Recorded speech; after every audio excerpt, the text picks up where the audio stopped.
Social media is everywhere, and Japan is no exception.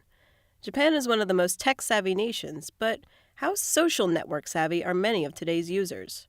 With the overwhelming popularity of smartphones, social networks are much more accessible. However, in the unique case of Japan, Twitter appears to be the most preferred social media outlet, even dominating Facebook. So why do the Japanese prefer a network where you can only post 140 characters at a time? Will Twitter always be this popular?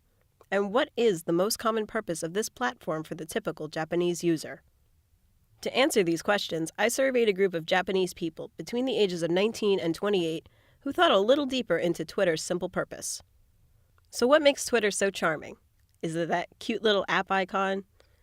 Although nobody actually said that, I really wouldn't doubt if some people actually thought it. Facebook is like yesterday's news, said Shinami, a 19-year-old college student. Twitter is more current, it's more present, and many Japanese people post what's happening right now.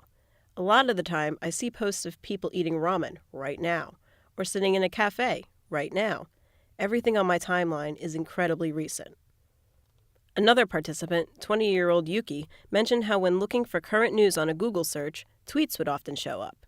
He said, I'd see articles from news sites, but for the most recent information, tweets would always be the first to pop up.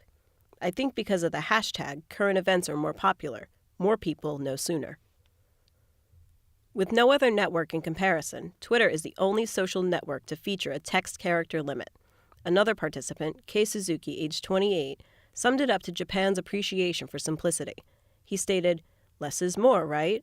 I don't owe everyone the details anyway. Some networks let you say too much. By this, he referenced other networks' capability to tag users or locations, which he personally found a little invasive. Though if you think about it, he said, you technically could say more in Japanese on Twitter. And it's true. Compared to tweets that are composed with the Roman alphabet, Japanese language tweets can include more details.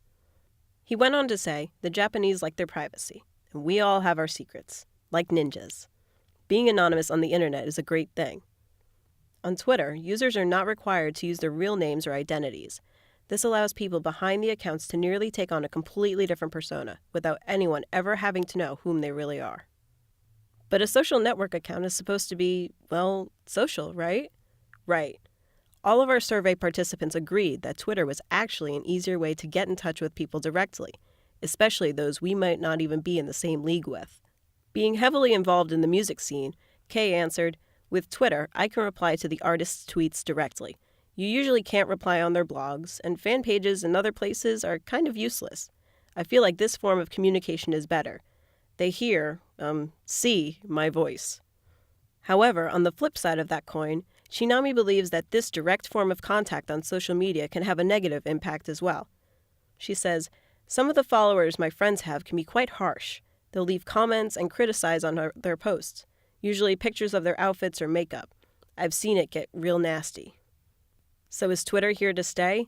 The vote was unanimous. Yes. One touch of the icon and updates for all of your interests appear in the palm of your hand. Shinami voiced her appreciation for Twitter by saying, I don't have to go through so many posts that I'm not interested in to see something that I really want to know about. It's quick, it's simple, and gosh darn it, that bird is just too cute. This is Danielle Perosi from the Super Duper True Facts podcast. Thanks for listening.